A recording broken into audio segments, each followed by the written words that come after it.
Welcome to the Hollywood Outsider, an award-winning weekly entertainment podcast. This episode is all about San Diego Comic-Con 2020, or Comic-Con at home, as it's known this year. Every year we cover Comic-Con, and this year it will be no different, except it's totally different. So here we go.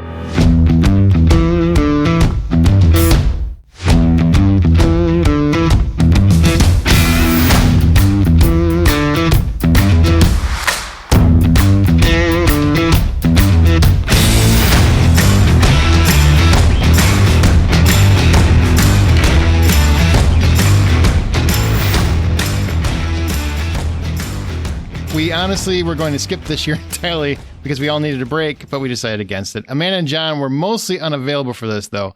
John will pop up at some point in the podcast for the Dresden panel. But joining me for this episode are our Comic-Con insider from NoReruns.net, Kyle Nolan.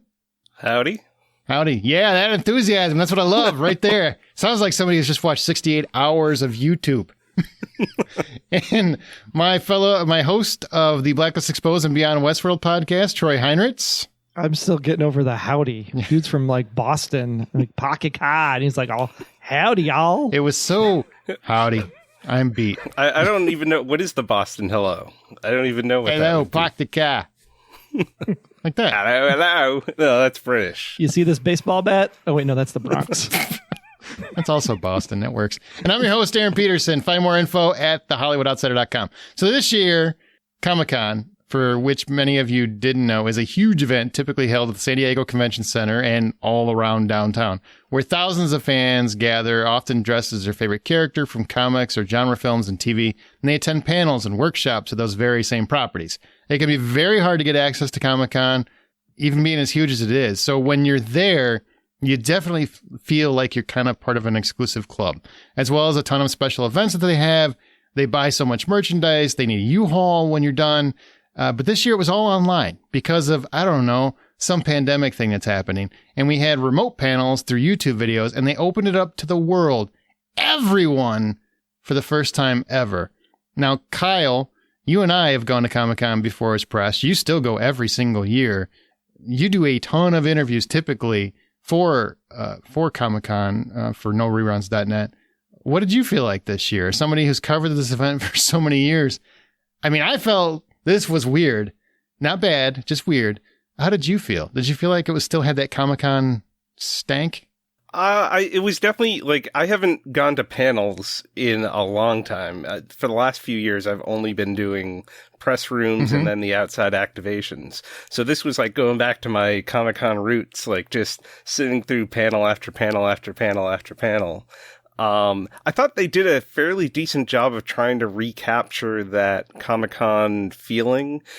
I was just shocked at the sheer number of panels they set up. So they had, I think, around 400 panels. Is that the total? They had 400? It was something like that, yeah. Oh my God, that's so many. And so they had a lot of the smaller panels that you would typically see there and a lot of the regular panels. So they did a good job of trying to keep the same exact type of programming that they would normally have at the con. They also provided printable badges and signs and audio clips if you wanted to play the sounds that they play in the rooms, like, please take your seats, no saving of seats. You could get that audio clip and play it in your house if you wanted to get that true feeling of the con. That's pretty cool.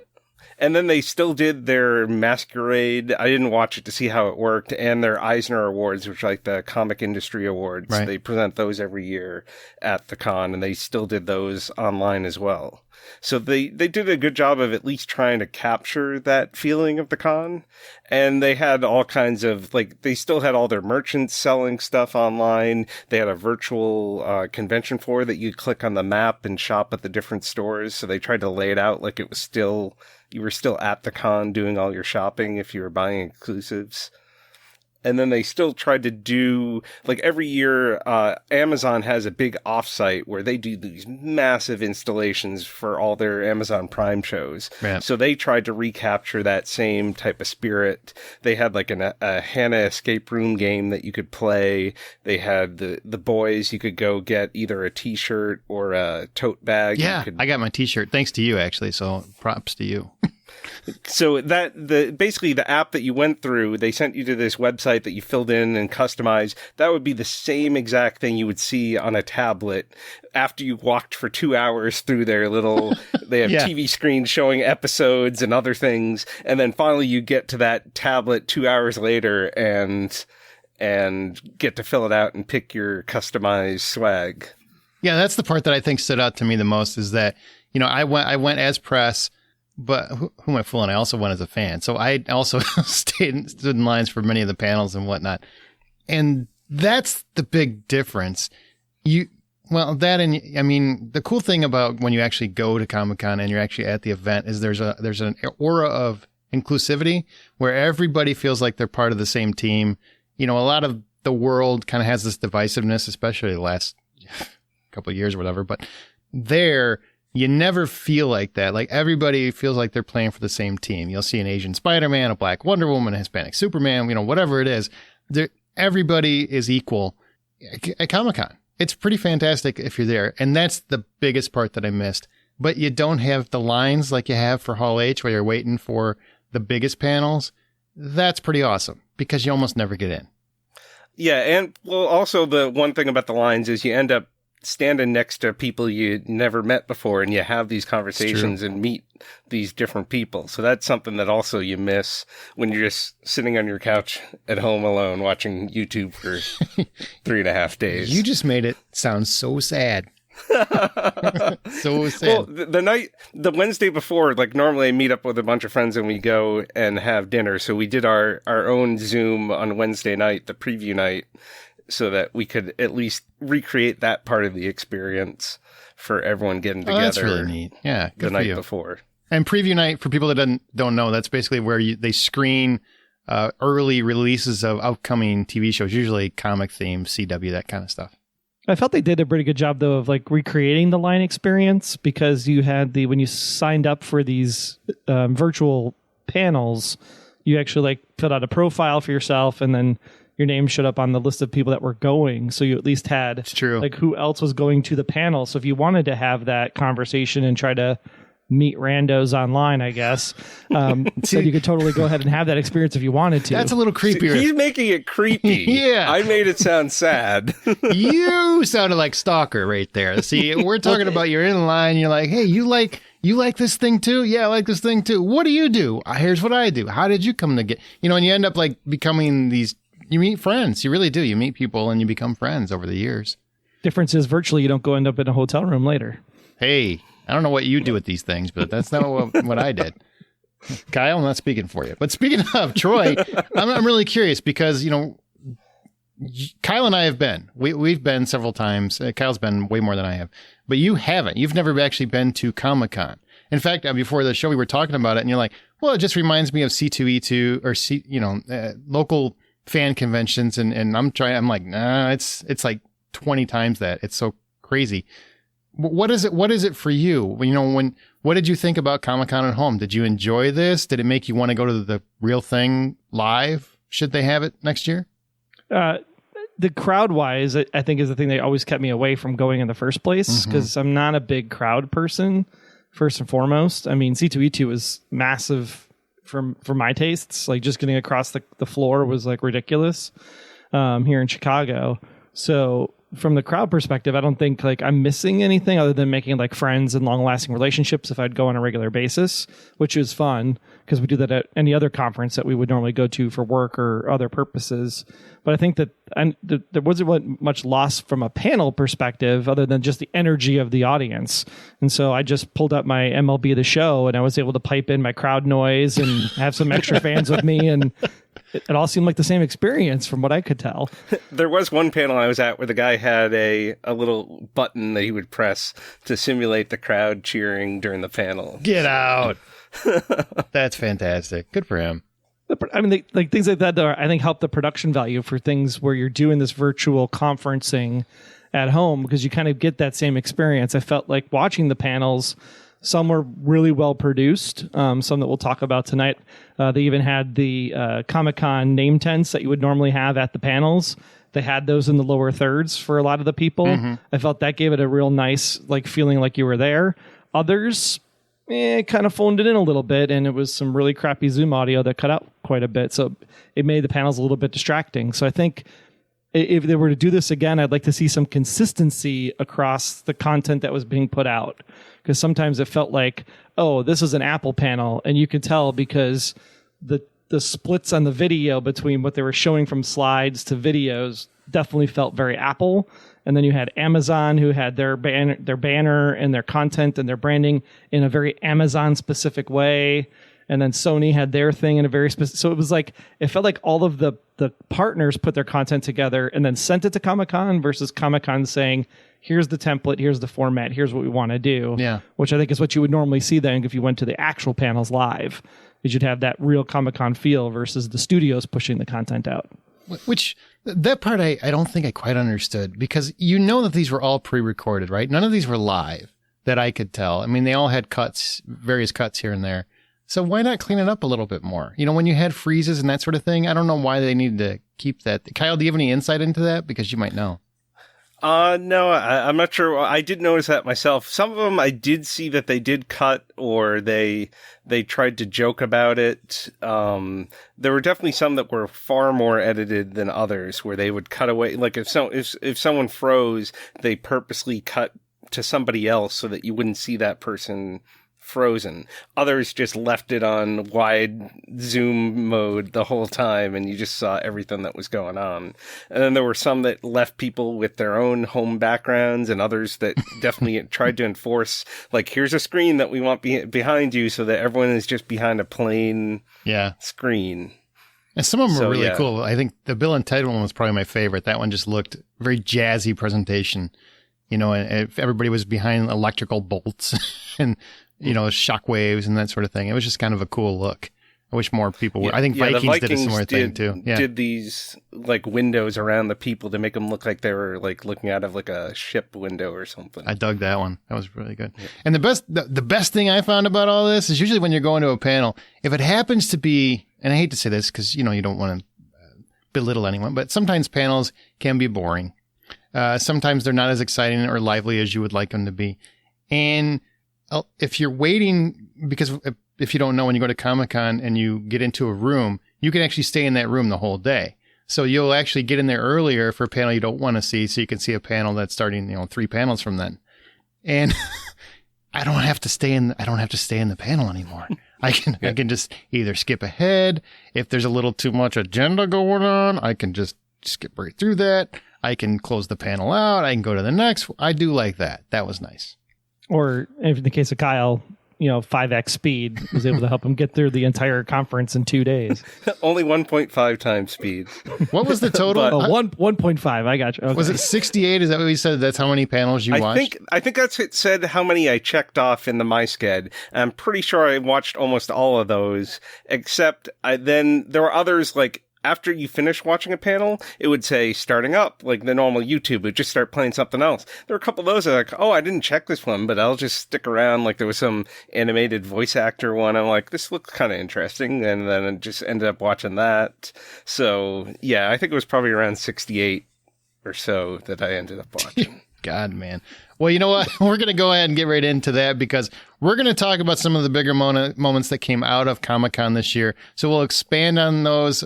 Some of them we will, some of them we won't. We're just kind of going to go through them. But there will be a lot to enjoy here. You're basically just getting as much of the big fun information that we got from Comic-Con this year as we can throw into one podcast. You can also find Comic-Con's international YouTube channel. And I think the panels are going to be up for a while, or are they taking them down? I don't know what the rules are on this. They didn't give an exact thing. They said some will be up for a while, some won't. Probably whoever, if there's certain deals, especially if there was content included that they can't keep up for a long time, maybe they'll take those down. Or well, see, you better hurry. If there's something you hear and you really want to check that out, go to the Comic-Con YouTube channel quickly, very, very quickly. We're going to start with Kyle's panel because he saw everything. So let's see what you got. Let's see what we can talk about here. Well, I mainly concentrated on TV related panels. I don't think I watched any movie related panels. That's all right. I got movies covered. I figured that. Yeah. So one of the first one I'm going to talk about is the Marvel 616, which is a new Disney Plus show that's coming. Okay. So I had recently caught up on all their their documentary shows. Like they had one for The Mandalorian and Frozen. So this one sounded interesting. It's basically an 8-episode anthology series. Each episode is a different director, and it's a different tone and different style for each episode, but they're all covering some aspect of the 80-year history of Marvel Comics. And so they showed clips and talked about 2 of the episodes. They wouldn't talk about any of the other ones. So one of them was Gillian Jacobs. She directed one called Higher, Further, Faster, Trailblazing Women of Marvel Comics. And it's pretty much exactly what it sounds like. She had never even read a comic before working on this. Really? And now she loves comics. But so it's all about the women who worked at Marvel Comics behind some of these big characters. They showed a story. Part of it, the clip showed them talking about Ms. Marvel and how that came about. And so it looked kind of interesting. Completely different tone and everything for the second one they showed, which is Paul Scheer, who directed one called Lost and Found. And so he's on a hunt to find forgotten comics and characters. And you can see some of the wild, weird characters that have shown up in the comics over the years. And you can just sense his joy and excitement over finding these obscure characters. So he's actually in his episode and he's interviewing these people. And that one looks like it's going to be really fun. They wouldn't even talk about all the different characters because they didn't want to spoil them. But that one looks like it could be really good. That sounds really They never announced a premiere date for the show, so I'm not sure when that's coming. But is it Disney Plus, I assume? It's Disney Plus, yep. Oh, well, they are getting new stuff then. Good for them. They just delayed Falcon, like all their Marvel shows. They got to dump something out there soon. Well, they don't have to do anything for 3 years because that's what we all bought in for. Exactly. Yeah, I'm locked in. That's what Suckers. Falcon and the Winter Soldier coming 2024. You guys got to re-up? Oh, no, I got to renew. So then another one I watched all 3 of the Walking Dead panels. So they had those pretty much back to back. They did Fear the Walking Dead, and The Walking Dead World Beyond, which is a new show that's coming. So Chris Hardwick moderated these panels, and one nice thing they did was, since there were so many cast members, they end up splitting each panel into 2 groups of people. You weren't watching like 12 people on the screen, which barely anyone getting to talk. Oh, yeah. So they did a nice job of splitting that up to give everyone time to talk. So some of the announcements that came out of that were that the Walking Dead Season 10 finale will air on October 4th, but also that Season 10 will now be extended and there'll be 6 extra episodes that are going to air in early 2021. So we'll get 6 more episodes because the Season 11 won't air in October as it normally does. They didn't say when it's actually going to air. All right, well, let me clarify something on this. So the Season 10 finale is going to be in October, but it's Season 10 itself is getting 6 more episodes. So doesn't that mean that technically the finale will be in 2021? Yes, but this was the one episode that they didn't get to finish before that we were waiting on. So the episode that was supposed to be the finale will be... Yes. Okay, all right. And so then I guess it will have 6 more episodes and have a new finale, a second finale, but whenever those actually air. So 7 total. Yes. Gotcha. Okay. My guess they probably already started filming the Season 11 and just repurposed those as now Season 10. Gotcha. B, right? So you have to pay for it as another season pass on your iTunes account? I hope not. I hope you get these extra 6 episodes as part of your original Season 10 pass, but we'll see. And then the new show, Walking Dead, The World Beyond, also premieres that same night on October 4th, and they'll have a Walking Dead or Talking Dead episode to cover both of those episodes. So the World Beyond, it basically takes place 10 years into the apocalypse and follows these kids that grew up in a very safe area who are now venturing off into the real world and dealing with the zombie threat, which they call empties, not walkers. They call it empties? They call them empties, yes. Okay. And The Whisperers takes place because it's a 6-year time jump from when the events of the bridge happen, correct? So is it so this will be 2 years after where we are from the current cast? I did not do the math and no one asked that question, so I'm not sure about that. And then also Fear the Walking Dead Season 6, that premieres the following week, so that'll be airing along with World Beyond, both on the same night. I gotta tell you, man, I watched the trailer for World Beyond, and I was bored beyond belief. I just didn't. I mean, it looked okay. They were very cinematic shots, but it just felt very. This is the CW's version of Walking Dead. Not to throw shade at the CW, but you know what I'm saying. Oh, it definitely felt like The 100 meets Zombies to me when I saw Yeah. the trailer. So, Well, AMC is CWA for Canada. No, just kidding. If you turn it upside down. Wow, that just happened. I can't take it back, people. That just happened. so then I watched. Did they talk about the movie at all? Did they talk about the Walking Dead movie? No, they didn't mention that at all. What? Has anybody mentioned it since Rick left the show? I feel like Rick they leaves just the show. stopped Hey, there's talking 3 about it. movies, and then nobody ever talked about it after that. Yeah, weird. So I assume they're still coming, but no one asked about it and they didn't mention it. So does that mean nobody wants Rick back? Is that the feeling we're getting? They did have Maggie. Maggie's coming back. They did have her on there. In season 10B. I think she might be back in this finale in that that one episode. Spoiler alert. I had then gone through and watched a whole bunch of animation-related panels. So the first one was the Warner Archives Secret Origins of Saturday Morning Cartoons, which I thought was going to be a lot more about the origins of Saturday Morning Cartoons, but it was more of a sales pitch for a lot of Warner Archives stuff. But they did have an interesting discussion about like the history of color TV and how there was a format war for color TV, and they did talk a bit about cartoons and how they evolved, but some of the announcements that came out of that was that they had just remastered the Flintstones for Blu-ray, and that's going to be coming out soon. Ooh. And they also have Blu-rays coming for the original Space Ghost cartoon series, as well as a second volume of the Tex Avery Screwball Classics are in the works as well. Right. That's exciting. People are like, Space Ghost, that was great in the 90s. And we're like, no, people. The original Yeah, Space Ghost. Exactly. 1962 or whatever the hell, 72. Not whatever Coast it to was. Coast or whatever Right. The real Space Ghost. The real Space Ghost.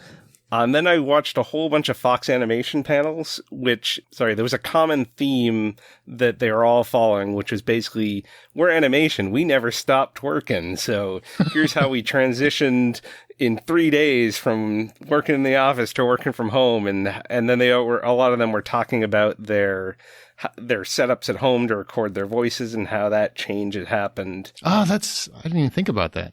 Those were Duncanville, Bob's Burgers, The Simpsons, Bless the Hearts, American Dad, Family Guy, and Archer. And some of them actually tried some unique things with their panels. I think the most unique was Bless the Hearts, which did a paint and sip, where basically they provided all of the people on the panel with boxed wine and painting supplies, and they had them all painting their characters, or in the case of Phil Lord and Chris Miller. There we go. So even Lord and Miller were there painting characters as well. So what they did was they were actually good about continuing on with their whole panel while they were painting and drinking wine. And then at the end, they announced that all their pictures that they were painting were going to be put on auction for charity. Well, that's American pretty cool. Dad tried something similar, but they just basically turned their whole panel into a drawing lesson and forgot to answer questions most of the time, and basically just turned it into a how to draw one character. And they had all the people try to draw the character, but they weren't auctioning off those photos. You know, we gotta wonder if maybe animation's gonna do that permanently from now on. Like, people can work from their home more often as opposed to coming all the way into a studio. I mean, like, a lot of businesses are transitioning now. I wonder if a lot of animation studios will do that. Yeah, a lot of them seem to like it. I mean, the thing they missed was obviously, like, the writers hate the Zoom writers' room. They prefer the energy of being all in the same room. The actors didn't mind so much the recording from home, but again, they prefer to, especially the ones where they were recording all together in the same room, they were missing that as well. But the ones that recorded generally separately anyway, it didn't really change anything. The only big announcement, Archer announced that Jamie Lee Curtis is going to be doing a recurring guest on their show. Yes! apparently cool. Judy Greer found out that she was a huge fan while working on the Halloween movie and suspected that that's why she got the job on the Halloween movie was because she was a fan of Archer and wanted to meet her. I don't know if that's true, Judy, but we'll go with that. Sure. And then also the Archer returns on September 16th, and most of those animated shows return on September 27th because those were all kept going. Then another animated panel was for a new Netflix show called Hoops. This was like a car wreck that you just couldn't look away from. This panel, it was it was moderated by Max Greenfield, who was he's in a couple episodes of the show, but was in New Girl with Jake Johnson, who is the main star of this show. It's basically it's a raunchy, filthy comedy about a high school baseball or basketball team. And it's this guy and his father, and his father's or his mother is dating another guy who was best friends with the father. So it's this whole weird relationship comedy. The show itself actually looked like it was fun. The panel, so many funny people on it, but it was like so many failed jokes and just really awkward panel of them. Like, I couldn't tell if they were really fighting or if it was meant as like a bit that they were doing during the panel, but that show premieres on August 21st on Netflix, and they're dropping the whole season like Netflix does. I don't understand how do you bomb that kind of panel? I mean, you're talking about it's a sexual relationship comedy. You're talking balls in holes all over the place. I mean, layups. There's all kinds of analogies you could throw out there. I don't understand. They're wasting their opportunities. Yeah, they were fighting more with each other and trying to make jokes, like inside jokes, it felt like, more than actually talking about the show. But they showed a nice clip of the show, which you could, so you actually got a sense of what the show was, even though they didn't talk too much about it. And that makes a difference, right? Because if you're actually at Comic-Con, if you're actually in the audience, you can feel the vibe of the audience, so you know when something's not working. Exactly. You can't tell that on YouTube, so they just keep going with it, and it's like, wow, you're just like scratching glass right now. Stop it. Well, at one point, Max Greenfield was like yelling at Jake Johnson saying, the panel's still going. We'll do this afterwards. So like, it sounded like, why wouldn't you cut some of this stuff out? Like you were saying before, like if it was some really awkward thing, it just felt very weird. I couldn't tell if it was still meant as a joke or if it was real. That's too bad. And so then another one I watched was the Star Trek Lower Decks. They had a long Star Trek universe panel for 3 different shows. This was the middle portion. I only watched this because I don't watch Picard or Discovery. So this, Trey hates you. He's looking at you right now. He just hates you. I don't get all access. I may have to get it for this, but this show looked like a lot of fun. It basically follows a second contact crew of one of Starfleet's least important ships, and so like this is like the B or C crew that goes and explores after first contact has already been made. And so they released a clip from the first episode, and it looks really fun. It has Jack Quaid, Jerry O'Connell, Paul Scheer, and a bunch of other funny people. And that premieres on August 6th, the first episode, and then it's weekly because it's CBS All Access. I would watch that. I think I would watch that.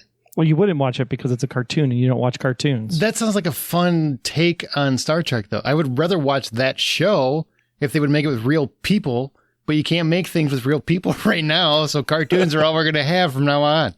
That's what I got. They had some funny bits, but it felt like it was the standard Star Trek bits that they were doing. So I don't know if it was overly funny. It just made me miss the Orville that much more. Watching it, to be quite honest. I do love Orville. They were saying this was the first comedy from the Star Trek universe. So correct. They're going where no one has gone before. Oh, jeez. See, that's the kind of stuff Troy's talking about. That right there. Exactly what he's talking about. Are you doing a captain's log? That's so cute. And so then my final cartoon panel was an HBO Max did a Looney Tunes cartoons panel. Yay. So I haven't watched this show yet, but they showed really a brand new cartoon that's not available yet on HBO Max. So that's one reason to check out the panel. But one interesting thing they talked about was recreating the whole look from the original cartoons.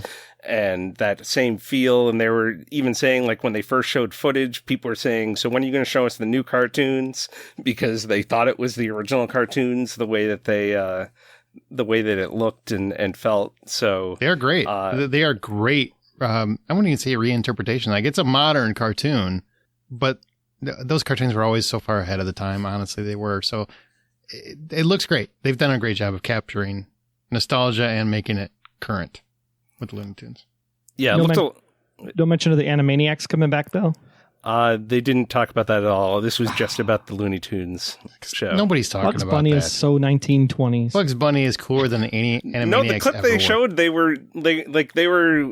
it was Daffy and Porky, and they were going to do some delivery, and they were worried about getting a 5-star rating on their delivery app. So it was they've definitely modernized the story. That's fun. That's cool. And then just some other quick ones. So one thing that I always enjoy about the panels, like, I look more for the ones that are just going to be entertaining, that have a good entertaining cast that gel together and just provide a fun time rather than necessarily getting huge announcements.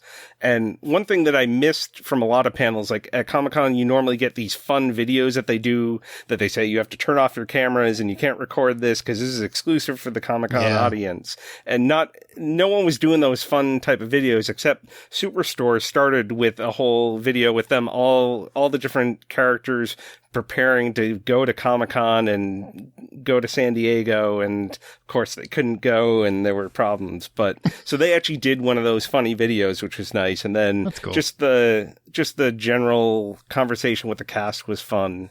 And I had a similar feeling with the Goldbergs, which they again, just they had the whole cast there, or most of the cast there, and just good to see them interact. I was shocked how much that Sean, who plays Adam, is pretty much the same as his character. I don't think he has to act. Like, he seems the same type of quiet, nerdy type of guy. But a couple announcements from that one. So each season of that starts off with some homage to a movie, and season 8 will be Airplane that they're doing. So that should be entertaining. I love it. That's so cool. The season 7 finale, which they didn't get to shoot, was supposed to include a wedding. They didn't say who was getting married, and because they're going to just move that to somewhere in season 8. If anybody's getting married, it's Big Tasty, because Big Tasty does everything. There's a character called Big Tasty on this show? That's his nickname. That's his nickname.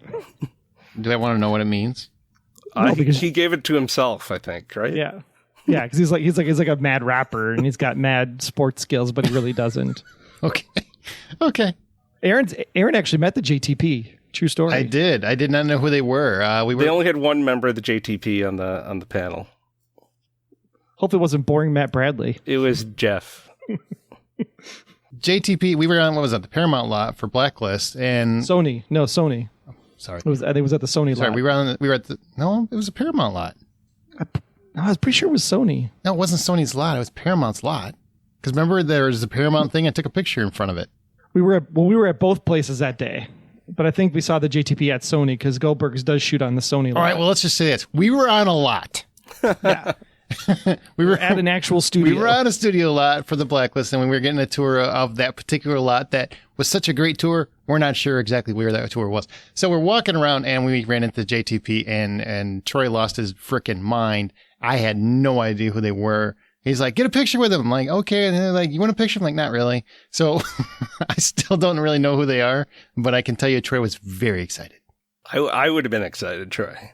Well, I recognized Matt Bradley, and I was like, is that Matt Bradley? That looks like Matt Bradley. And I just went, we were just like, didn't look at him, just kept walking down the separate sides. And I just went, JTP. And they went, JTP. And I was like, oh, that's so awesome. It's still not funny to me because I don't know who these people are. So then just a couple more panels. So Winona Earp had a panel. They're coming back right now for their fourth season Finally. starting up. So that's been like a couple or years. the first half of the fourth season. They've only done 6 of the episodes, but theirs was just another fun panel where the actors were just playing games, and they're basically trying to imitate each other or being quizzed on their coworkers. So that ended up being quite a bit of fun to watch that. And then similar, there was the annual Entertainment Weekly Brave Warriors panel, which they have every year. It's basically a bunch of guys from various shows who play like the hero characters that, this was another one where they just asked them like fun questions. So they were basically talking about their worst jobs they've ever had, what their first photo headshots were like, some awkward intimate scenes that they had to do. And so it was just fun questions, not related directly to their show that they're currently on, but it was just an entertaining panel. And then finally, there was a Scary Good TV, a conversation with horror's top showrunners. So they had people from the upcoming Chucky series, Lock and Key, Creep Show, and Nosferatu. And so that was an interesting panel. Greg Nicotero was there for Creep Show. And so he was talking about how they couldn't even, George Romero couldn't even do stuff and Land of the Dead that they were able to do in Walking Dead season 1. Mm-hmm. So how the times have changed of what they're allowed to show on TV. And then they also talked about some other tackling serious issues like suicide, mental issues in horror shows. They also announced that Brad Dourif is going to visit Chucky for that series. He's going to do the voice again for Chucky.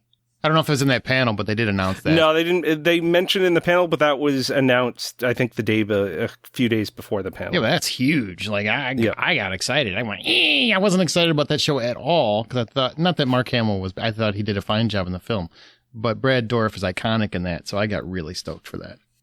Yeah, I'm looking forward to that show. Woohoo! And that's some of the panels that I Jesus, man. All right, watch. we're gonna take a 20. We'll be back in 2 and 2. Oh, wait, we can't do Chuck Woolery jokes anymore. I think it got canceled. All right, so Troy. I'm kidding. Troy, are you there? Well, the majority of my stuff revolved around, you guessed it, space and robots. Oh, sweet. But I had a lot of fun this quarantine period playing a lot of video games again.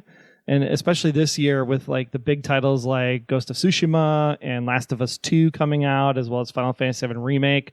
I thought it'd be interesting to learn more about stories in video games, because that's why I play video games, is for the story and just being immersed in a world.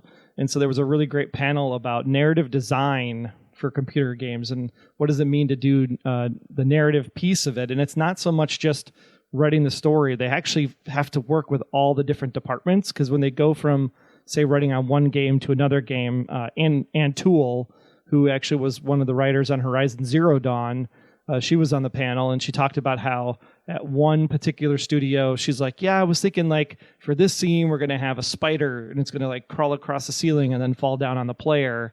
And then the developers are like, we can't do that. She's like, what do you mean you can't do that? She's like, we can't. Our engine that actually drives the game doesn't have that capability in it. And so you might go from one engine that has that capability, but then go to another game company that doesn't have that capability. So you really have to work with all the different departments, from sound and development and audio and graphics and the director, rather than just sitting down and writing a show. So it's very much almost like a 22 episode TV series where the creators of the game will tell you, here are the signposts that we need to hit. And then you have to craft the world around it. But more importantly, they have to craft not only the dialogue trees of the main characters, but they have to describe the scenery, and they have to actually have these books that they then send to the coders, so that the coders are actually working off of the same frame, so that everything speaks the same language as you go through, almost like a branding file, if you will, when you're making a website. Did it give you some insight into how they do these games? From somebody who plays them, do you kind of have a new appreciation for how they do the stories? Not actually so much the coding of the game and the making the artwork of the game, but when it comes to the stories, it's I can see why they made that narrative choice, because that narrative choice was either because the technology wasn't there for a better choice to be done, or the signposts that they needed to get to, they just didn't have the time because, again, everything's still on a budget, so they had to shorten out stuff. One of the guys, Harris Orkin, who worked on Command and Conquer and The Division, he was there, and he said that he had written an entire tree arc that was like probably Act 1 of the game and had to scrap the whole thing because it just didn't work with where Act 3 was coming. And so they had to completely go back and rewrite the whole thing. And it was just like, oh my gosh, I can't even imagine like having your entire work scrapped just like that. But the one term I did find out is when you have the NPC characters that yell out stuff, especially like in Last of Us 2, when they're like, oh my gosh, it's Zanny and she's down. When they like, hey, behind you, Merc, things like that. It's called a bark, like a dog bark. So that's the gaming term. It's supposed to grab the gamer's attention so they know to focus on an item, right? Correct. Yep. Exactly. So it's called a bark. So that was kind of cool. Learned about that. But yeah, I thought it was an interesting panel. It was something a little bit different, not TV movie related and wasn't, comic book related, but still games are a big part of the entertainment industry, and it's more of an entertainment convention over the years that Comic-Con has come, especially the one in San Diego. So I thought this was a cool way to do the art side of comics and then put it towards a video game. But very interesting. It was called Narrative Design for Computer Games, if you want to check that out. So let me move into outer space, and I went to the first and foremost, the Back to the Moon and Beyond with NASA. This was absolutely fascinating. You were talking about this. Why? Well, I mean, you're going to explain in a second, but why so fascinating? What about one? It was moderated by Captain Kirk, Mr. Bill Shatner. Did the whole thing go like this? He did not talk short, but he was so like I think the coolest thing about this is that you think that for all of Star Trek and the space stuff that he's done over the years, that he'd have more understanding of space and what space is all about. And even he was like, you can do that? That's fascinating. Like he was like a kid in a candy store just taking in this information. And I think that's what made the panel really super interesting. Otherwise, it just would have been a standard NASA briefing for the most part. But basically what it was you needed a personality, right, to make that energized. Absolutely. But they basically went through and talked about what the Artemis mission is all about. So there'll be the SLS is the brand new rocket, which is actually going to be bigger than the Saturn V was back in the day. And then Orion is the capsule that's going to be on top of Artemis. And then they have Artemis 1, 2, and 3, where 1 is a test flight to get to the moon. Artemis 2 is then the lunar orbit around the moon. And then Artemis 3 will be the first woman landing on the moon in 2024 is the target. But the cooler thing is that what they're going to do once they get to the moon is that they're actually going to build a habitat on the moon. And then they're going to build like an RV so that you can actually leave the habitat for extended periods of time, like days, going camping, so that they can actually do more exploration on the moon. Get out of here! When they can build the Starbucks, that's next. They could, that's next. While that's all going on the surface, they're also going to launch what's called Gateway. So think a smaller version of the International Space Station that's going to be orbiting the moon as kind of like a launch off point where it'll float up there and then you can come up and down between the surface of the moon and back up to Gateway.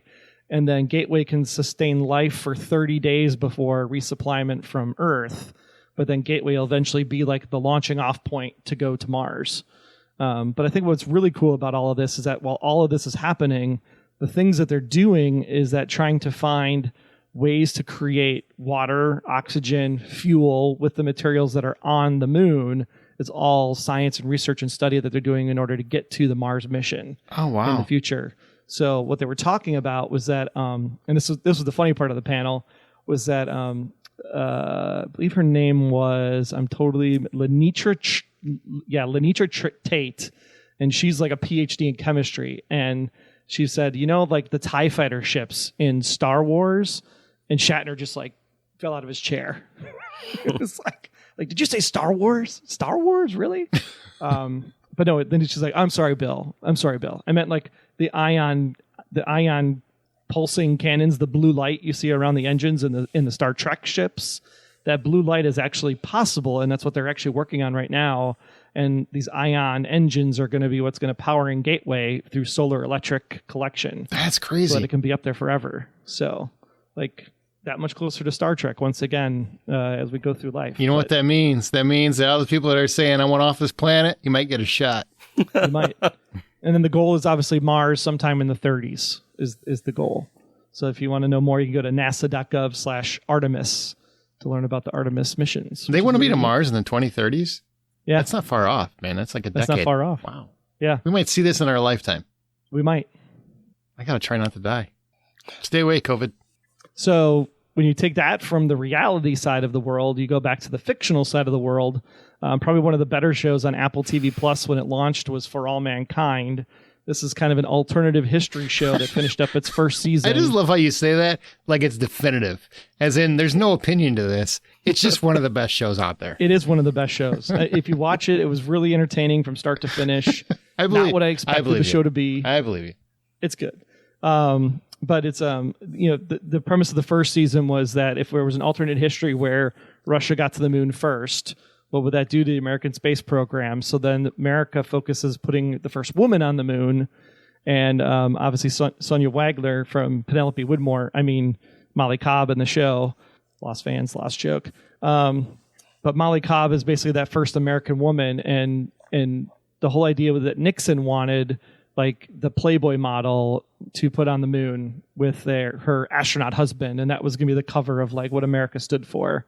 And Molly Cobb's character is not that way, but she is the first woman to go to the moon, and just the real stories of these characters. So in season 2, which was the big thing of the panel, they talked about what's going to happen as they jump forward from the early 70s at the end of season 1. They're jumping to 83 in season 2, and it's all about the Russians, the Cold War, nuclear, all that stuff, because there's some Russian-American hostilities that happen on the moon in season 1, because they're up there at the same exact time, surveying the same place. Okay.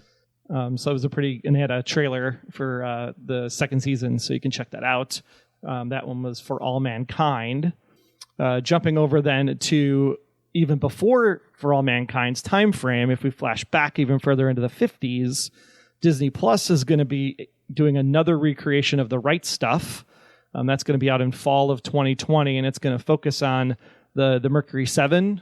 And instead of the Right Stuff this time, which was a book and a movie previously, instead of focusing on the 7 from the training and the mission and the space aspect of it, this version of the Right Stuff is going to focus on the families and what do the wives and the husbands and the kids have to go through as part of this program where they put their lives at stake every single day. And they basically was a bunch of the actors talking about some interesting facts that they found out about the Mercury 7. For example, the Glens, like John Glenn, like wrote love letters to his wife all the time. Did he? And so it's part of this research for the show. How did he mail them? Read all those letters. How did he mail them? This is an important question, Troy, and you're zipping right over it. How did he mail these letters? This is like when they were like he was in Houston and she was back home. Because this would have been so cool of a story. The postage was so expensive. Right? It was. Here's 2,700 letters I've got for you. But to get in the character, Patrick Adams, who's playing John Glenn, actually read the letters to Nora Zetner, who's playing Annie Glenn. And he actually found out a little bit from Nora that Annie Glenn in real life had a stuttering problem. And so when Annie was able to actually talk on the phone to John Glenn directly, it was like one of the highlights of John Glenn's life. And so they actually play up that scene through the course of this adaptation, I guess you want to call it, of The Right Stuff.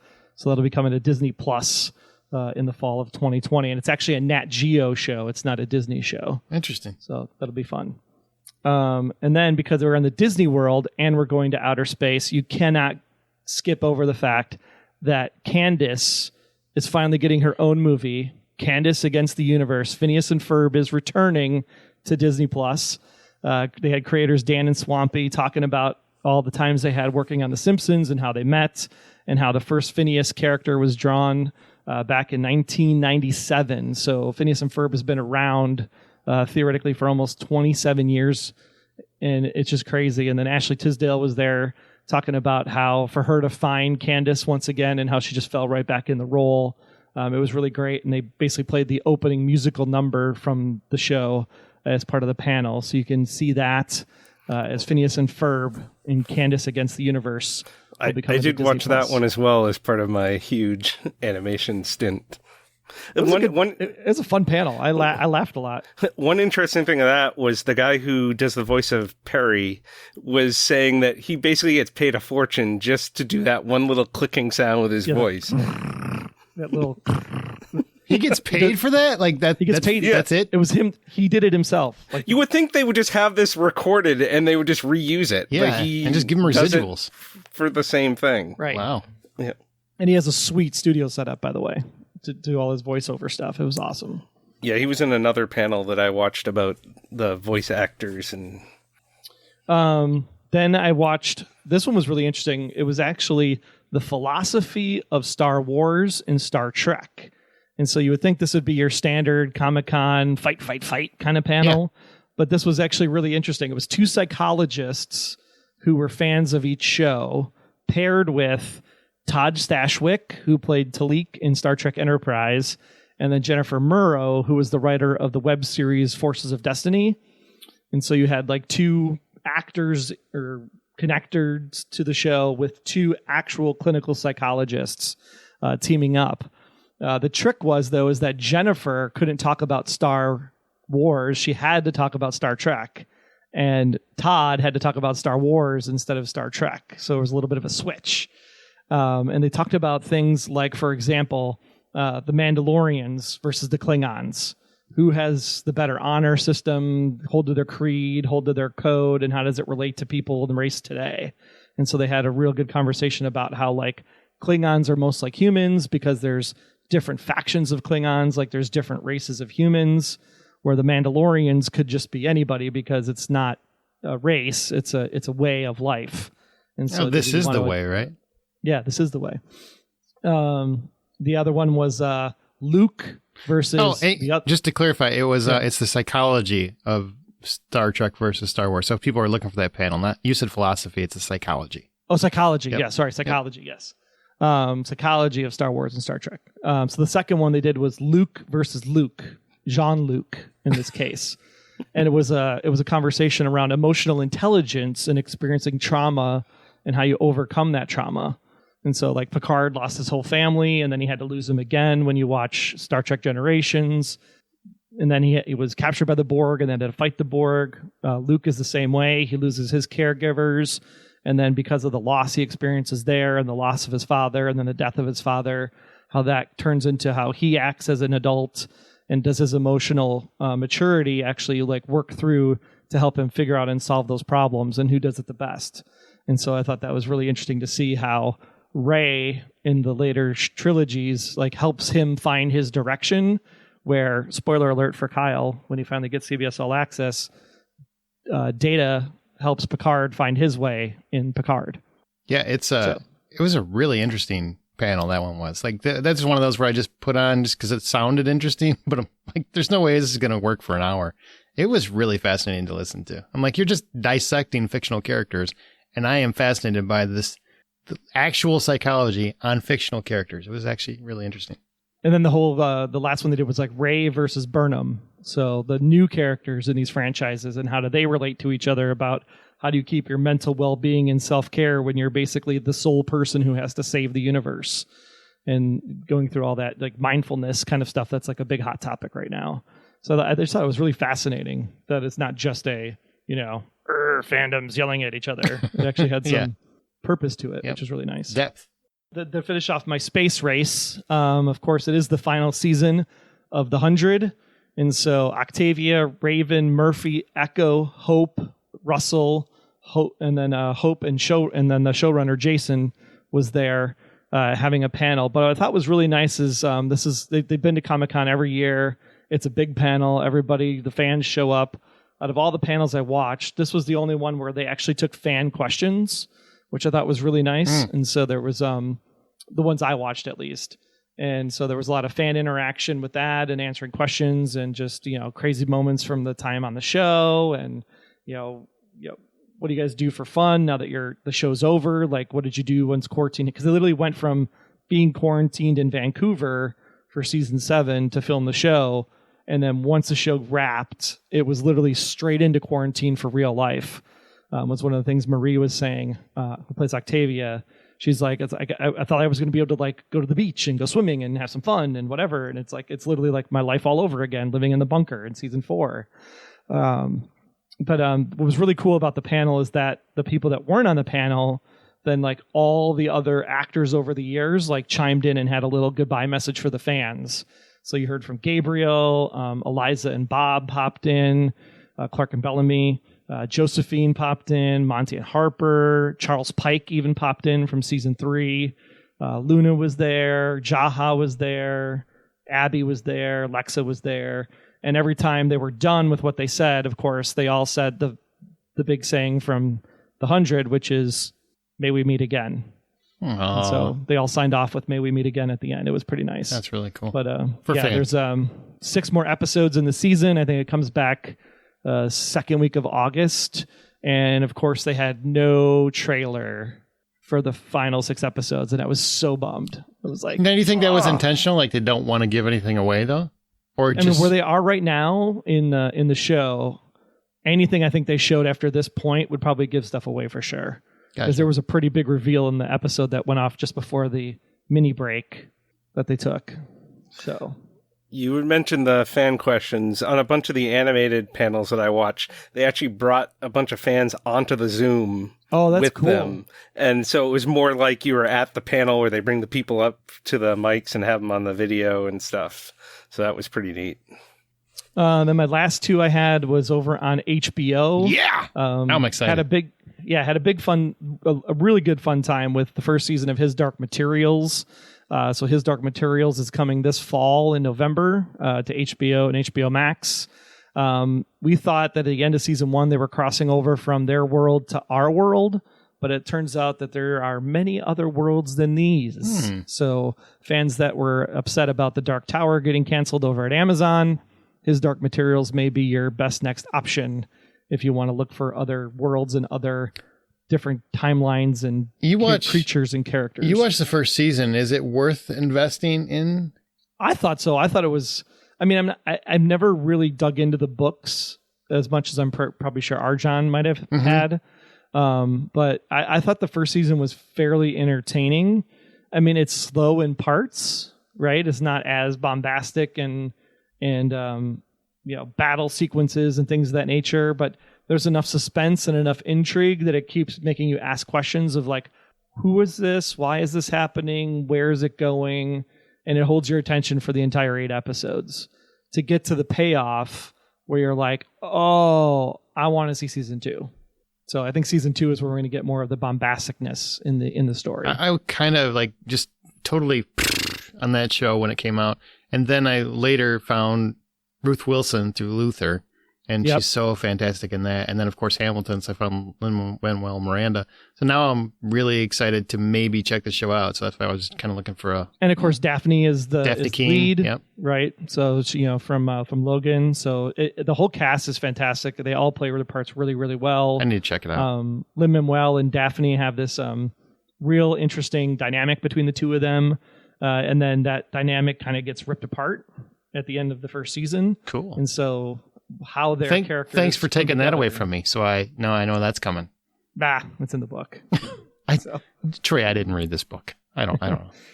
But yeah, so His Dark Materials season 2, you can check that panel out. It was actually really well moderated. I thought the moderator was very knowledgeable and very good for this particular panel. So from one of those industry types, But the one I think everybody's waiting for starts August 16th on HBO, just around the corner, and that is Lovecraft Country. And this is coming to you from Jordan Peele and J.J. Abrams, architected and created by Misha Green. It's based on Matt Ruff's novel of the same name, Lovecraft Country. But what I love about this whole thing is that H.P. Lovecraft, was an author back in the 20s and 30s. And he wrote all about beasts and monsters and, sci-fi type stuff, way back in the day. And this particular story is going to be following a black family as they figure out what their birthright is as they fight actual literal monsters, but they also fight the monster, of course, of racism in the Jim Crow era of 1955. And so as they travel across the country, they're actually intertwined with a secret society called the Sons of Adam. And so you have white people and then the black people, and they're fighting, but then the white people are also kind of enticing the black people to come into this club, and then they're all fighting these monsters at the same time. And the panel was just really great. It was just a celebration of blackness in the current Black Lives Matter movement. They praised all of the black lovemaking. There was like real black love, and diving into this is really interesting, especially when you think about H.P. Lovecraft and where he was originally in his stance against African-American culture. There's actually a poem, which we won't say the name on this podcast, but you can go look up the Wikipedia page for H.P. Lovecraft and find the poem. Yeah, I was a bit surprised by that. It's a bit shocking. And when you read through the poem and understand what the poem is saying, it's basically comparing African Americans to beasts. And so now we actually have African Americans fighting beasts in the sense of monsters and racism. So it's almost like a big giant middle finger to H.P. Lovecraft. And I think that's completely awesome. Well, also embracing Lovecraft. That's the interesting part about it. It's like embracing the creativity that he had, but not his personal mantras. Correct. Which is totally interesting. You know what I love about that, though, because I did watch a lot of that too. But what I loved about that was it was very much about you can appreciate the art without appreciating the artist, is what I got. Correct. That same vibe, which I like. Absolutely. And Journey Smollett is in this. She's fabulous in everything she does. There's a whole slew of people, and it's just going to be so exciting to watch. Again, it comes out on August 16th. Lovecraft Country from HBO. Definitely check it out. You know, J.J. Abrams' name is behind it, so I'm sure it's going to have some mystery box piece to it in some way, shape, or form. I'm sure. But yeah, and they talked a lot about generational trauma, right? So it's like these things are still happening to the grandparents who've experienced these things in the 50s are now experiencing again today. So to see 3 generations on this show working together to solve the mystery, I think it'll be very interesting. It's very telling in what we're going through right now. Yeah, there's one other panel that you watch called The Blacklist, right? You watched that? I did watch The Blacklist. We did this whole podcast on The Blacklist, and I got to tell you, they were talking about the final episode and how they animated a big portion of it. And I got to say, we did an interview and we did a whole bunch. I think ours is a little better. I'm just saying what we did. Yeah, it was pretty much the same stuff that we covered over at theblacklistexposed.com for episode 719. We talked to the editors and the creator on our show. This panel did add a little bit of flavor with the 2 guys from Proof Inc., who were the actual animators. So they actually had some pretty good stories about how they had stock footage, and they had to have was it Channing Tatum had to be the character for everybody. So Megan was Channing Tatum, Red was Channing Tatum. So it was kind of interesting to hear how they had him stand in for all these people, and just the whole, like, they would work during the day UK time, send over the stuff so that when John and John woke up in LA, then they had stuff to react to. And just the fact that he did it in 5 weeks is amazing. And this is something that the Proof Inc. guys have never done before, because they've done the pre-screening stuff for Wonder Woman and the Marvel movies, and this was all new to them. So the fact that it all worked itself out and happened for episode 719 was great. And then John Eisendrath confirmed that the 3 episodes that we lost at the end of season 7 will be the kickstart to season 8. And whenever that shall happen. Whenever that happens. Yeah. But Liz's actions at the end of the 7th season will have repercussions very quickly in the start of the 8th season. So you can check that out. I would say skip their panel and just go to theblacklistexposed.com and listen to our interviews. They were better. For sure. And we have the panel up there on our site. So if you listen to ours, you'll get the other panel too. Sure, but just listen to ours. All right, so here's my panel. We're moving on to Hellstrom, which comes out on Hulu October 16th. Damon and Anna Hellstrom are the son and daughter of a mysterious and powerful serial killer. Wink, wink, nod, nod, might be the devil. The siblings have a complicated dynamic as they track down the terrorizing worst of humanity, each with their attitude and skills. Now, this panel didn't love it. It took 10 minutes before it really started going. It was your average Joe panel, but the trailer for Hellstrom makes the show really fascinating. It's 10 episodes. It's going to be on Hulu again, October 16th. I know you saw this one too, Kyle. Did you like the trailer? I mean, this is a new show. It's I think Marvel comic. What did you feel like Hellstrom could be good? Yeah, I thought the trailer looked interesting. I kind of zoned out afterwards because that panel left me to... I didn't really care for the panel itself. But yeah, the trailer looked... I'm definitely planning on checking that one out when it comes. Yeah, it looks like a really interesting show. Well, you did have to sleep at some point, right? So one of these had to be a nap. And one of my favorite panels, and I was pleasantly surprised because this is one where I kind of just put it on because I felt like I should watch it for this podcast. Didn't necessarily know if I really needed to, but New Mutants. New Mutants had a panel where it had everybody, and Anya Taylor-Joy, it had Maisie Williams, everybody that's in this cast for this X-Men movie about these crazy people and their powers that has been in the can for like 2 or 3 years. So basically Maisie Williams was 9 years old, I think, when this thing was done. They've delayed. And how they opened the entire panel up was with making fun of the fact that their movie has been delayed multiple times. And the actors that played them while they were young when they made it, they are much older now. They were like 5 years older now. So they're now adults. It was a great way to start it because they totally owned the moment. They're like, yeah, we know we've moved this movie around a lot, but it's finally coming out. They say August 28th in theaters. We all know what that means. Maybe not. It depends on what theaters do. On the same token, I do feel like they're committed to a theatrical release. It really feels like that. They talked about how the movie was not supposed to be rated R like widely publicized. It was always going to be PG-13, so they don't know why that got out there. And they did show the first scene of the movie, which I thought made the movie look really interesting. I mean, a lot of people are trashing it, just assuming it must be awful because it's been delayed and everything. And I still think it's to get out of the stink of Apocalypse and Dark Phoenix, personally. We'll find out. But this looked really good. I thought what I saw looked really good. And I would definitely want to see the movie now, based on that scene. Either one of you guys check this out at all? I skimmed through the panel. I didn't watch the clip, but yeah, I tend to skip the movie panels. But this, I skimmed through because someone said they were giving away a poster, so I was skimming through looking for that information. What a greedy son of a bitch. I put it on my calendar, but I just thought it was going to get canceled, so I didn't bother going. It probably will. I mean, I would make sure that calendar is movable. Absolutely. Don't use a magic marker on that. Just like a stickum. Then we move to Constantine. They had their 15th anniversary panel. They had Keanu Reeves. He's there for 2 panels. Talk about the other one in a little bit. But it was basically, Keanu Reeves and the filmmakers, Francis Lawrence and the filmmakers involved that were just reminiscing on 15 years of this movie. But one of the highlights from the panel was they said that the film earned an R rating sheerly for mood. There was nothing in it that actually would garner an R rating today, which they felt like was really an insult because their movie should have been a PG-13. They shot it as a PG-13 film, and if they would have known that they could have gone for an R rating, they would have. So they were actually quite rife about that, rife with the details on that, and they were very unhappy. That was an interesting fact. I did not know that. I have never known that.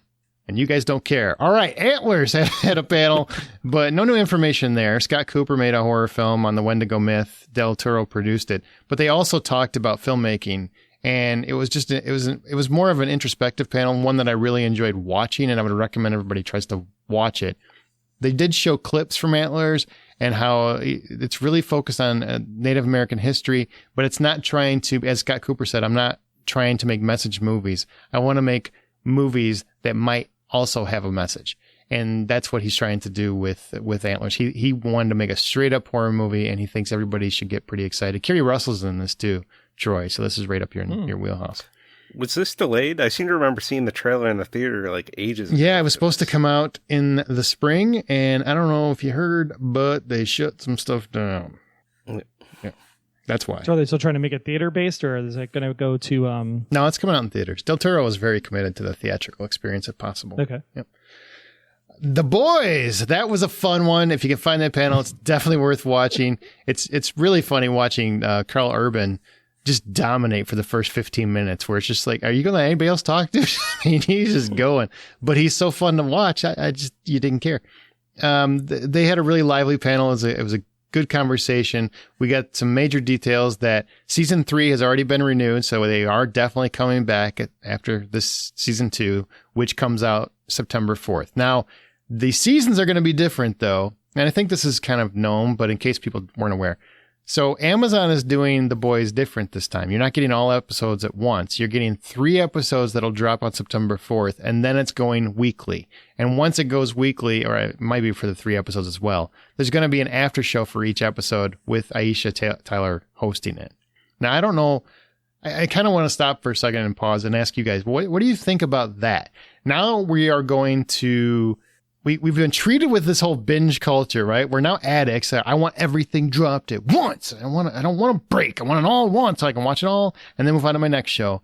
And now Prime, which has been doing that, they adopted Netflix's philosophy. Now they are changing it, saying, we want to go back to weekly. We're going to take the Disney Plus approach. We want people talking about our shows. We want people getting online and discussing what happened. We don't want everything out there at once. What do you guys think? I personally prefer the weekly release. I think it's so much better because you don't feel like you have to rush and watch 8 hours of something before, or you'll be spoiled. Plus, now you can actually talk about the show. You don't have to say, "Oh, wait, where did you? What episode are you up to? Where can I talk to? What can I talk about?" We're now like everyone can find an hour to watch a show in a week, and then you can actually have a discussion about the show. So we're back to like the old days when people actually watch TV on a schedule, which I think is actually nice. I think the challenge here, it's like twofold, right? Because the reason why you would normally do here's the 3 teaser, that's what Apple TV Plus did, right? It was, here's 3 episodes of The Morning Show or For All Mankind, and now you got to go weekly from here on out. And the reason they do that is because otherwise you do the free trial, you binge the thing, and you drop the subscription. Amazon doesn't have that problem because you're buying into Amazon Prime for the year if you're doing the shipping side.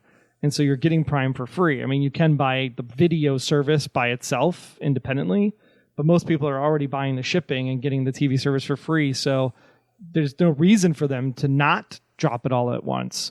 So the fact that they're literally creating community is great from a podcasting perspective, because it's the one thing that we always said, if we're going to move to a streaming culture and not do cable or even broadcast anymore, then, TV fan podcasts like the one Aaron and I do for the Blacklist, like it's hard to do a Stranger Things podcast when everybody watches all 8 episodes in the first day. And so I love that they're doing an after show, having the conversations, Talking Dead type style, because there's extra things you get to learn about the environment, and it makes the brand sticky. And the more they make the Boys brand sticky, it makes the Amazon brand sticky. And so from an Amazon perspective, I think this is a great business move. As a TV fan, I don't know, I like The Boys, so I'm going to have to probably go to the week by week, but I'm going to try to hold out as long as I can to watch as many at once as I possibly can. I feel like you just said... I want to get behind. I feel like you just said 2 things at once. You started off saying Amazon, like, there's no reason for them to do it. And then midway, you're like, but I think it's a great business plan. Like, what? What just happened? Did we just take a turn? I didn't know where we ended up here. So are you on board with this or not on board? I'm confused. Well, I mean, like in the traditional sense, there's no reason for Amazon to do it. They do not need to do this to keep subscribers. That's why other services would do that. Well, but have you thought that maybe they want people to be buzzing about it so that they're talking about it, talking it up, saying Amazon Prime is hitting all, because they're all about algorithms. So right. If they jazz up the conversation, their algorithm's going to jazz up, and therefore Prime is going to be highlighted on, it's going to be trending for weeks as opposed to just a week. I think exactly. That might be what they're doing. I think that's why they're doing it. Yeah. And that's why they're doing the after show. And Aisha Tyler was great. Like the panel, she was awesome. She's like if she keeps more of that going for the after show, I'll be in weekly just for the after show. The episodes will be a secondary point because I think the after show is going to be a lot more fun. But man, the clip they showed, oh my gosh, the clip was so funny. So funny. I am stoked for that The poor Boys whale. season 3. I am stoked. Or season 2, I'm sorry. And 3. And 3. Yeah. All right, that's The Boys. So Free Willy. I just started rewatching season 1 and when he blows the guy up through his ass, the suppository. Oh my God. I was in tears. See, that's another problem with the binge thing. Like, I watched it all in one day before, so it feels like forever since I saw season 1. I don't really remember all the details, where if it was spread out more, you think about it more. Maybe. I mean, you know what? That might help your muscle memory because you also will talk about it more. As opposed to a lot of these shows where I'll watch all 8 or 10 episodes, I'll talk about it on the podcast once and then be done with it. And I'll never have a conversation about it again. Where Game of Thrones, shows like that, comes out weekly, talking throughout the entire season. I have to say, because HBO still puts their stuff out weekly and nobody's complained. Nope. And I'm glad they do, because you know what? I love Perry Mason, but I don't think I would want to watch that all at once. I like getting it fed to me week after week after week. Okay. All right. Well, there was a Living Dead panel where they had author Daniel Kraus, who talked about the new book, The Living Dead and the Legacy of George A. Romero. He was the author that was selected by the family as well as publishers to complete George A. Romero's final novel for his Living Dead world, to basically complete his Living Dead world. And that book is coming out August 4th. Now, I will tell you, the panel was a lovely panel, but there's an interview coming out that I did with him later this week. So just listen to that, because that is better. I promise you. That's all I'm going to say about that. Now we've got John Davenport here to talk about the Dresden Files real quick. All right, we are breaking into the Comic-Con because I want to bring you a side panel with John Davenport, who is not here for the whole thing because he didn't watch 47 Comic-Con panels, but he did watch the Dresden panel. Tell us about this one, man. Well, it was a great panel. Really, it just boiled down to an interview that actually happened a few months before the release of the most recent book, which is Dresden Files Peace Talks. And it was a fascinating listen because it was actually the first time for me that I've actually listened to Jim Butcher talk about his characters. And it was That's the writer's name, right? Jim Butcher? Yep. Jim Butcher is the writer. Harry Blackthorne Copperfield Dresden is the name of the character. I don't know why his name's so long. Just makes it a little bit more interesting, I guess. Sure. Because everybody's cooler with 4 names, I guess. You know, it's like, it's very Latin of him. Yes. I don't know what the hell that meant, but I'm going with it. I'm riding you. Wait, no, I'm riding with you. I'm not riding you. Well, why did this? I mean, you're a huge fan of these books, and I don't really know the character. So I've seen the TV show that was on a few years 2007. ago now. Yeah. Tell people basically what this character is, just like in short summation. The short of it is as far as like, if you want to think about it and more of a concept idea, take the idea of Harry Potter, throw in a Mickey Spillane novel, and that's what you get out of Dresden. It's a magical noir. It's a noir detective series that centers around Chicago, and the main character just happens to be a wizard who lives in modern day Chicago, and his follies as far as living through life at being a wizard. Okay, it sounds really cool. So what did the panel add to the book? Because the new book just came out, right? Because that's what you were off last week because you were reading this book, this wonderful book. Well, it's been a great book. Now, as far as adding to the new book, it actually explained what I assumed was going to be the story as to why we're actually getting a book this month, which is July, and then we're going to get a book in September as well. And what happened is that Jim was trying to build a better mousetrap for Dresden, because really he looks at Dresden as, even though he loves the character, he looks at it as Mr. Bill, if you remember Saturday Night Live. Mr. Bill! Yeah. Oh no! You know, he thinks of all these different ways just to mess up Harry's life, and he takes so much joy and pleasure in doing so. And I believe partially he takes so much joy is because the fans of the series are like, what are you doing to Harry? God damn it. But he was trying to build this better mousetrap, but it turned into this better mousetrap was too much of a mousetrap, and it was really way too convoluted. So he had to actually cut the story in half, add a better ending to the first half of the story, and then add a better beginning to the second half of the story, and then he got 2 books out of it. Interesting. And so he wants them. Did he want them released so close together simply because they're still connected? Because they're originally going to be one story. Close together because, number one, he didn't want it's been like 4 or 5 years since the last book, so he didn't want to create a situation where we get this big cliffhanger of an ending, and then we got to wait God knows how long until the next book. He didn't want to be that author. He actually wanted it to be the exact next month, but the reason why he didn't is because number one, his publisher is like, this has got to be a quarterly thing. You can't have 2 books in 1 quarter. So that's one reason why they cut it. The other reason why they made it to the point where it's 2 books is because he would have had a $50 hardcover novel to try to sell people, and he didn't want to do that either. Well, that's cool. So did you come out of this with a little bit more respect for your author, or did you just get more excited for the next book? I got a lot of respect for him because a lot of the things that he said I thought was very true as far as being a creative, which is he has a lot of trouble keeping track of everything. So thank God there's a huge fan base for Dresden, because one of the things he does is whenever he gets stuck, he's like, wait a minute, how many kids does this family have again? Let me go to the fan wiki page to find out. Does he really? Yeah. That's kind of awesome. Well, it is awesome, and his explanation for it is that we all only have, as far as fans are concerned, only have to track what has happened. He has to track what could have been, what will be, and what has happened, and they all turn this to some sort of amalgamation of one story in his mind. So That's knowing cool. that the fans were out there creating this was something that I thought was very cool. And his use of it was something that I thought was very cool too. And the way he talks about his characters, I don't watch a lot of authors talk, but the way he talks about his characters was very much as if he's talking about real people, and I thought that was just a really cool aspect. Well, thanks for popping in for that little jaunt, man, because I wouldn't have understood any of that panel if I watched it. I would have been like, who's Dresden again? It's that guy John won't shut up about. That guy. Hey, they did hint to a couple things about what might be coming on the horizon. Now, I know a few years ago we talked about there was going to be a revival of the show, or not really a revival of the show, but a new show to come. Mm-hmm. And he sort of didn't answer by not answering. And he even acknowledged the fact that he answers it or doesn't answer. Even if he doesn't answer, it's still an answer that people know what's going to go with it.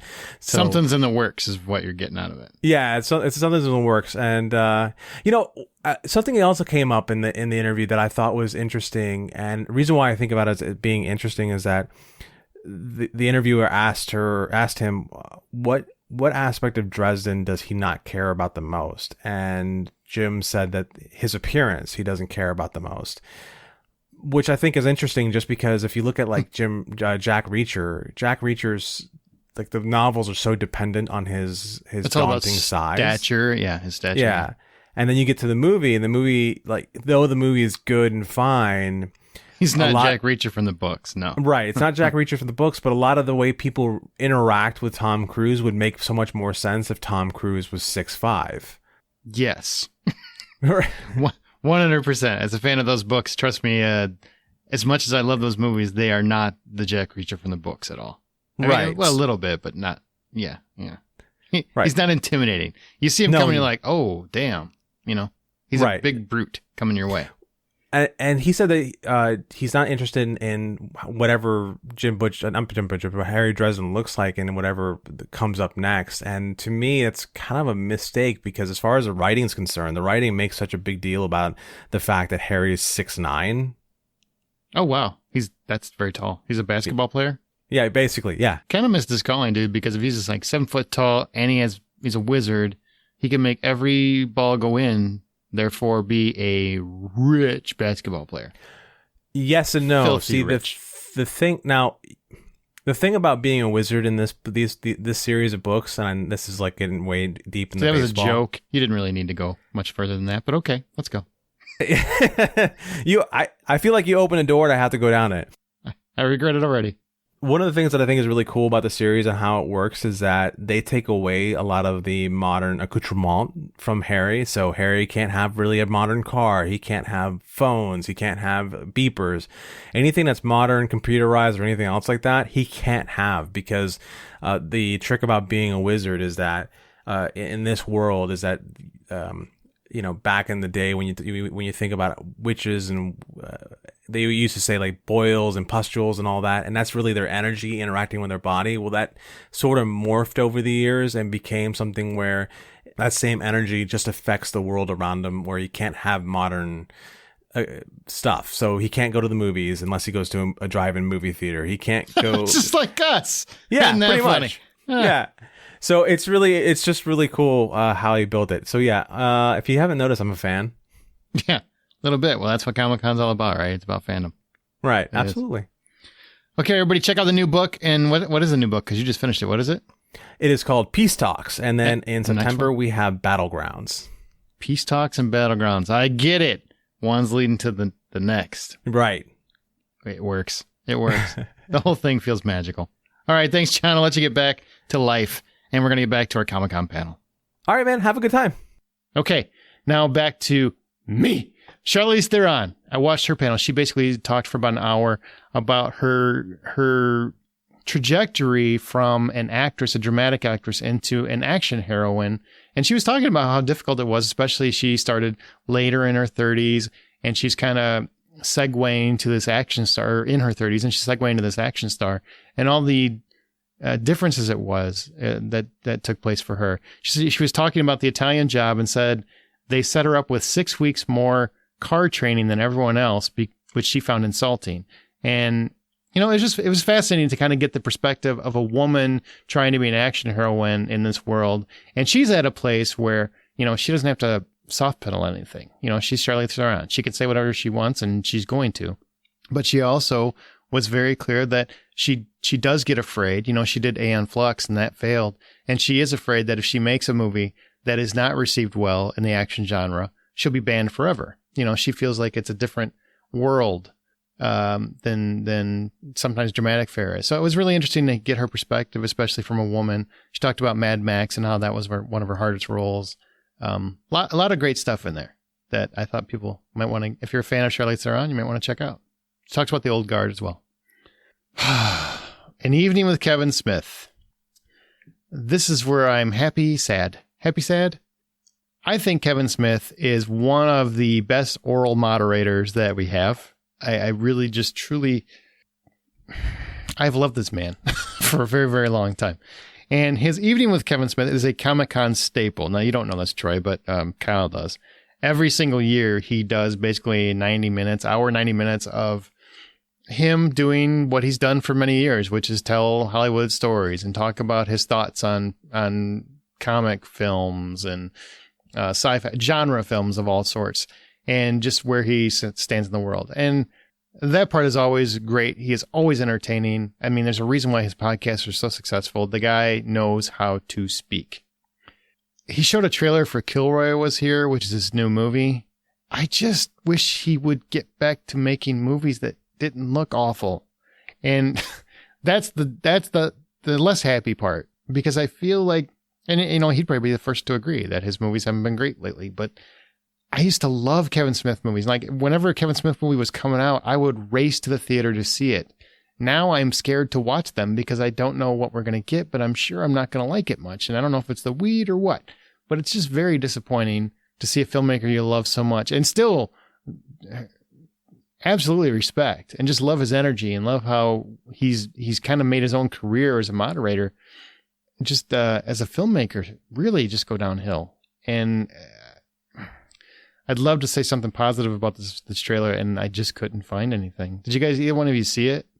Did see it, but I remember he spoke at Podcast Movement a few years ago, and I have to wonder, because I think this is the movie he made with a bunch of college filmmakers. Students, yeah. And so in this talk that he did at Podcast Movement, he talked about the bringing your community along and being there for your community and for your friends. And he talked about how obviously he brought back, Jay and from his drug overdose and things of that nature. So I think maybe, he's focusing more on giving people the ability and the chance to make it in Hollywood. And so maybe he's focusing more on that, about expanding the community and giving people the opportunity just to get their work out there, versus focusing on himself. And I think that'd be admirable if that's what it's really about. Now, if it's about the weeds finally caught up to him, different story, right? But I'm gonna hope that he's like, from what he said at Podcast Movement, it's more around the fact that he's like trying to help community, bring community.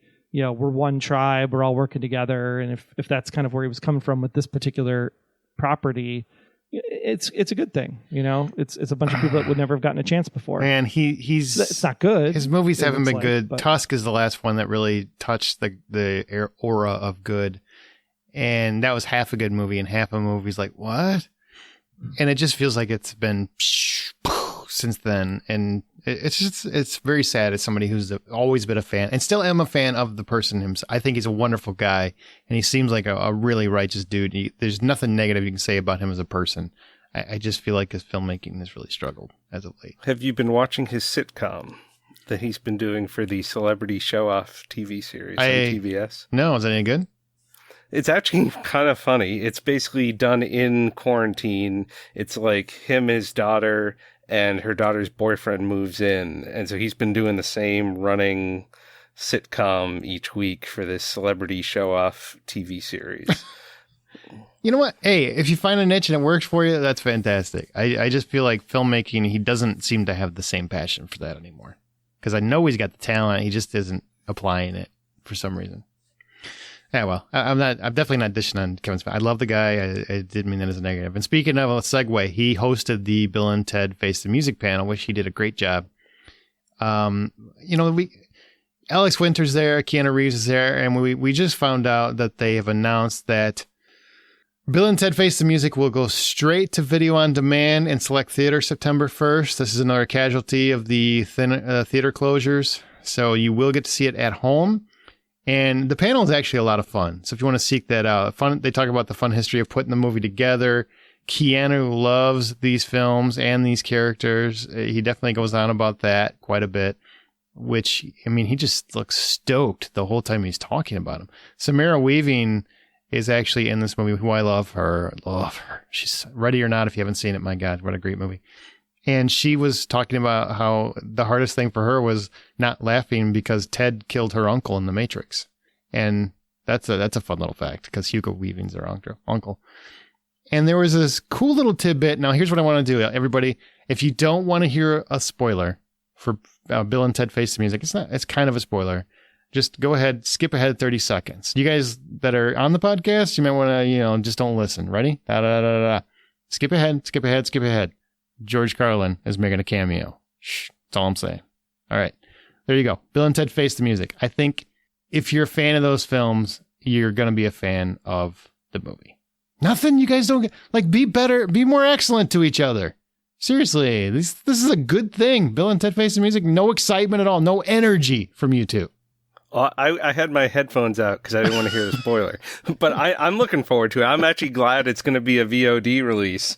That's where I'm at. That we can actually watch it at home. VOD, yes. Because I remember Bogus Journey and going I am so disappointed in this movie. So disappointed. So this could be really, really great and a fantastic close, or it could be really, really bad. And if it's really, really bad in the theater, I think it's got more forgiveness if it's a VOD release at home. So you might actually enjoy it a little bit more. So I have faith. Still not paying $20 to rent it, though, if I can buy it for $20 6 weeks later. You're not a big Wild Stallion fan? Is that what you're saying? I am a Wild Stallion fan, but Tenet, I might pay $20 to see on day one as a rental. But Bill and Ted's, I'm not paying $20 for. I hate to break it to you, but Christopher Nolan came out and Warner Brothers came out, and they both said, never going to happen. So everybody can stop. Tenet will never, ever, ever be released at home before theaters. Hey, Nolan, I'll pay $40 to rent it. Still said just no. Release it at home. Chris, guess what he doesn't need? Your money. He's fine. You know what? The only thing about Bill and Ted Face the Music that worries me is I don't know if I can watch a whole movie with Keanu Reeves without facial hair now. Because it looks weird now. Well, he has facial hair, right? It's just growing from his head because his hair is so long. It makes up the beard. True. But see, I don't think I could watch it with him with facial hair. I'm happy to hear that he shaved to be Ted again. No, I am glad that he did. And I think, that's great. It's just, I've gotten so accustomed to the beard and it's kind of like a part of his character now that when I see him without it, I was like, oh, is he okay? It's just, I'm reminded that, you know what? He has aged a little bit. He's not quite the young guy he used to be. It's interesting. All right. So our last panel, this is one that I recommend everybody go watch because if you're a fan of Nathan Fillion, first of all, but also really want to know what Comic-Con is like, this is the panel in my mind that captured the Comic-Con experience the most because it's Nathan Fillion. And he's talking about different things, whether it be in film or television, mostly television, with his friends, with his former co-stars. He's talking with some of his Castle co-stars. No, not Daniel. He's talking with his former Firefly co-stars. Anybody else notice she didn't show up? I know I did. Oh, I noticed. Yeah. I figured she wasn't going to. Joss Whedon shows up, which he had a panel and that got pulled, and that's probably, a Ray Fisher situation. But he isn't in this, and they do talk quite extensively about some different aspects of their relationship and making TV shows and film. And I loved it because it was a positive, upbeat, all-encompassing look at a genre actor that people love, but he's not quite like this huge actor. He's not a Keanu Reeves. He's not a, giant movie star. He is Nathan Fillion. He's the guy that people just like. And these are the people that like him and wanted to talk to him about just his career and why people like him. It was just a fascinating panel. What'd you think, Kyle? You watched it too. Yeah, I thought it was a really nice way to end the con. It was my last of my 68 panels or whatever. And I thought it was a nice, happy, fun way to end the con for me. Like, also, because I watched all these shows, Firefly, Castle, The Rookie. Like, I've been watching all of these, so it's great to see all these people come back and talk with him. Like, especially, like, the daughter from Castle, who's now all grown up, and she was talking to him, and... like, he's a mentor for him. Yeah. Yeah. And there was a lot of that going back and forth, people telling what they learned from him and what he told, like, the other guys from Castle, what he learned from them, like how to do exposition scenes, which he now probably uses on The Rookie a lot. And so, I just thought it was a really nice panel. Troy, did you get a chance? You didn't get a chance to see it, right? I did not get a chance to see that one. I ran out of time, but I will be watching it as soon as we hang up here. Yeah, if you guys are looking for, and this might be the one that I embed in the post, because if you're at thehollywoodoutsider.com, because if you're looking for something that captures that experience, that's the panel that I think does it the best. All right, that does it. There's a whole lot of news and items. It's a little less fun. This episode is more about getting the deets out there. And apparently learning that if you want to get a work in Hollywood, if you're an animator, you can work even during a pandemic, which is good to know. And Kyle did dress up as cosplay. He dressed up as a Ho listener. You're wearing the I'm a Ho shirt. Look at that. Available at TeePublic. That's beautiful. Thanks, man. That's loyalty. Brand. That's going to do it. Guys, where can people find you? Kyle, where can people find you? You can find me at noreruns.net and also the TV Times 3 podcast. But that's turned into a monthly podcast these days. All right. What about you, Troy?